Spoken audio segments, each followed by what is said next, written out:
Hello, I am Brandon Birtcher, President of Birtcher Development and Investments. You know, there are only a few in our industry who have had or will be leaving a lasting legacy.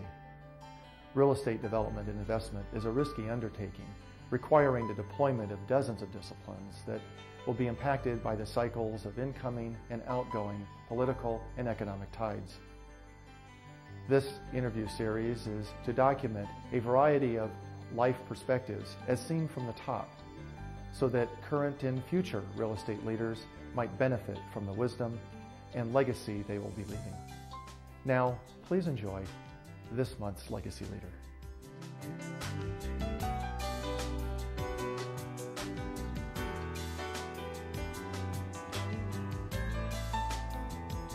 Advice I'd like to give to all of us within the industry. One, clearly know your customer. What's driving them, what the purpose of their business is, what keeps them awake at night, what's the purpose behind what they do, who's the customer that they serve. Don't react too quickly, don't cut too far. Keep investing in your core competencies and stay true to your principles and your purpose behind your business.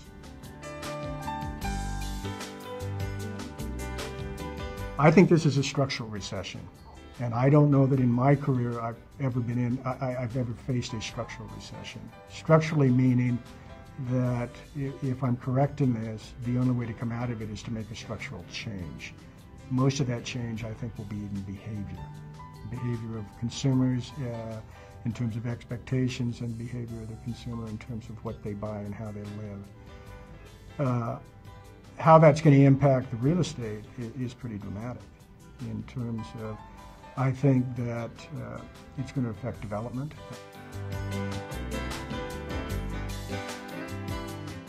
The brokerage industry has an amazing capacity that I don't think has really been tapped. The capacity I'm talking about is they have most of the information that helps drive the decisions and influence the demand around real estate. But for so long, the focus has been on the transaction, doing deals and introducing a buyer to a seller, a tenant to an owner. I think the opportunity for brokerage is when it can really understand and embrace the fact that they are truly an advisor with some of the most critical and time-sensitive knowledge about the economy, about the market, about the clients, about the user, and about the asset itself.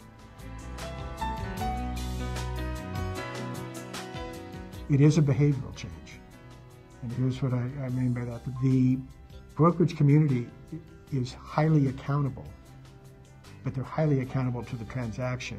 If that's accurate, it means they're not as accountable to the client. Their focus is to get the deal done.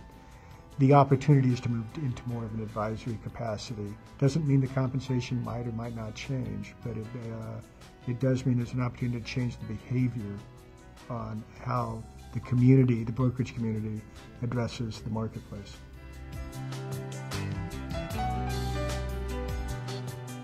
The next generation is so networked that their idea about how to live and how to communicate are intertwined with one another. They are used to instant messaging one another. They're used to talking on a cell phone, instant accessibility, instant information, and highly collaborative.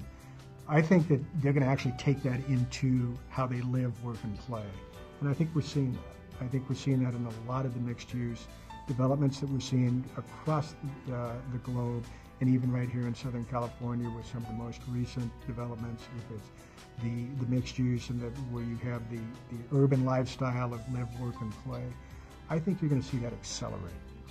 And I think that you're going to see that accelerate to such a degree that you'll see certain markets substantially grow as, in essence, their cities expand.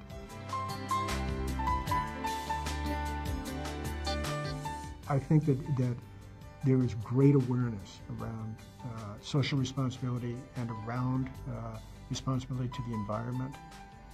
So I don't think there's going to be a lot of pushback in terms of people not wanting to. It's going to be, can we do it in a feasible manner and a financial manner that's fair to all parties? and fair to the environment, fair to the intent of the community, and fair to the risk taker, the financial investment that is actually involved in creating the new facility.